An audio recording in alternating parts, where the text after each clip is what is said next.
அதாவது ரயில் உற்பத்தி தொழிற்சாலை அங்கேருந்து வேக்கன்சி வந்து வெளியிட்டிருக்காங்க சென்னையிலேருந்து. வெப்சைட் லிங்க் கீழே கொடுத்துருக்காங்க பாருங்கள். டேட்டு பொறுத்த வரைக்கும் 12/7/2025 அப்போ தான் வந்து அனௌன்ஸ் பண்ணியிருக்காங்க. அதுக்கப்புறம் வந்துட்டு இது வந்து ஒரு அப்ரெண்டிஸ்ஷிப் போஸ்ட் தான். அதாவது 2025 2026க்கான வேக்கன்சி வந்து எடுக்கிறதா சொல்லியிருக்காங்க. அப்ளை வந்து உங்களுக்கு ஆன்லைன் அப்ளை மோடு தான் அப்படின்னு சொல்லியிருக்காங்க. லாஸ்ட் டேட் வந்து 11/8/2025 வரை உங்களுக்கு வந்து டைமிங் இருக்குது. ஸோ இப்போ வந்து எந்தெந்த மாதிரி போஸ்ட் இருக்குது அப்படின்னு சொல்லி பார்த்தோம் அப்படின்னா, இப்போ கார்பெண்டர் போஸ்ட்டை பொறுத்த வரைக்கும் 50 வேக்கன்சி கொடுத்துருக்காங்க. எலக்ட்ரீசியனில் ஒரு 160 வேக்கன்சி, ஃபிட்டரில் ஒரு 180 வேக்கன்சி, அதுக்கப்புறம் மெஷினிஸ்ட்டில் வந்து 50 வேக்கன்சி, பெயிண்டரில் ஒரு 50 வேக்கன்சி, வெல்டரில் 180 வேக்கன்சி, டோட்டலாக நமக்கு வந்து 670 வேக்கன்சி வந்து கொடுத்துருக்காங்க. அதுக்கப்புறம் வந்துட்டு எம்எல்டி ரேடியாலஜி, எம்எல்டி பேத்தாலஜி இதில் வந்து ஒரு 10 வேக்கன்சி கொடுத்துருக்காங்க. அடுத்து என்ன சொல்லியிருக்காங்க அப்படின்னு பார்த்தோன்னா, candidates belongs to the SC ST and OBC, அதாவது அவங்கவுங்க கேட்டகிரியை பொறுத்த வரைக்கும் ஒவ்வொரு கம்யூனிட்டிலையும் எவ்வளோ வேக்கன்சி இருக்குது அப்படின்றத மாதிரி தனித்தனியாக மென்ஷன் பண்ணியிருக்காங்க. ஸோ ஒரு டைம் வந்துட்டு நீங்கள் வந்து செக் பண்ணி பார்த்துக்கோங்க. அதுக்கப்புறம் வந்துட்டு என்ன அப்படின்னு சொல்லி பார்த்தோன்னா, இதில் யார் யார் எலிஜிபிள் இல்லை அப்படின்னு சொல்லி பார்த்தோன்னா, degree, diploma, engineering degree and course completed இவங்கெல்லாம் அப்ரெண்டிஸ்ஷிப் போஸ்ட்டுக்கு வந்து எலிஜிபிள் இல்லை. அதாவது எக்ஸ்பெக்டட் அப்படின்னு பார்த்தோன்னா MLT where the qualification is 12th and 10th, அதுக்கப்புறம் ஐடி முடித்தவங்க அந்த மாதிரி மென்ஷன் பண்ணியிருக்காங்க. அதுக்கப்புறம் வந்துட்டு எலிஜிபிலிட்டி ஆஃப் பர்சன் அப்படின்ற மாதிரி மென்ஷன் பண்ணியிருக்காங்க.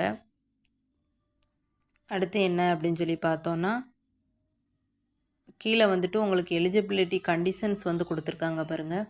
11/8/2025 ITI candidate should have completed 15 years, 15 வயசு வந்து உங்களுக்கு முடிஞ்சிருக்கணும், 24 வயசுக்குள்ளே இருக்கணும் அப்படின்ற மாதிரி மென்ஷன் பண்ணியிருக்காங்க. அதுக்கப்புறம் வந்து நான் ITI candidates should have completed 15 வயசு, அதுக்கப்புறம் 22க்குள்ளே இருக்கணும் அப்படின்ற மாதிரி மென்ஷன் பண்ணியிருக்காங்க. அதுக்கு அடுத்து வந்து மினிமமாக education qualification and training period நீங்கள் வந்து எப்படி இருக்கணும் அப்படின்னு சொல்லி பார்த்தோன்னா, ஃபிட்டர், எலக்ட்ரீஷியன் அண்ட் மெஷினிஸ்ட்டை பொறுத்த வரைக்கும் 10th வந்து நீங்கள் வந்து 50% மார்க் வச்சுருக்கணும். அதுக்கப்புறம் வந்துட்டு 10th 12th ஐடிஐ முடிச்சிருக்கணும். பீரியட் ஆஃப் ட்ரைனிங்கை பொறுத்த வரைக்கும் 1 இயர் முடிச்சிருக்கணும். அடுத்து கார்பெண்டர், பெயிண்டர் அண்ட் வெல்டரை பொறுத்த வரைக்கும் 10th வந்துட்டு நீங்கள் 50% மார்க் வச்சுருக்கணும். அதுக்கப்புறம் 10th 12th முடிச்சு 1 இயர் ட்ரைனிங் வந்து நீங்கள் வச்சுருக்கணும். அடுத்து programming and system admin assistant இதுக்கு வந்து 10th முடிச்சுட்டு information technology or computer operator and programming assistant or database system assistant அப்படின்ற மாதிரி சொல்லியிருக்காங்க, மென்ஷன் பண்ணியிருக்காங்க. ஒரு டைம் வந்துட்டு நீங்கள் வந்து செக் பண்ணி பார்த்துக்கோங்க. அடுத்து வந்து ஃப்ரெஷர்ஸ் குவாலிஃபிகேஷன் அதை பொறுத்த வரைக்கும் ஃபிட்டர், எலக்ட்ரீஷியன் அண்ட் மெஷினிஸ்ட்டுக்கு வந்து பீரியட் ஆஃப் ட்ரைனிங் அடுத்து லாஸ்ட் குவாலிஃபிகேஷனை பொறுத்த வரைக்கும் 2 இயர்ஸ் முடிச்சிருக்கணும் அப்படின்ற மாதிரி வந்து மென்ஷன் பண்ணியிருக்காங்க.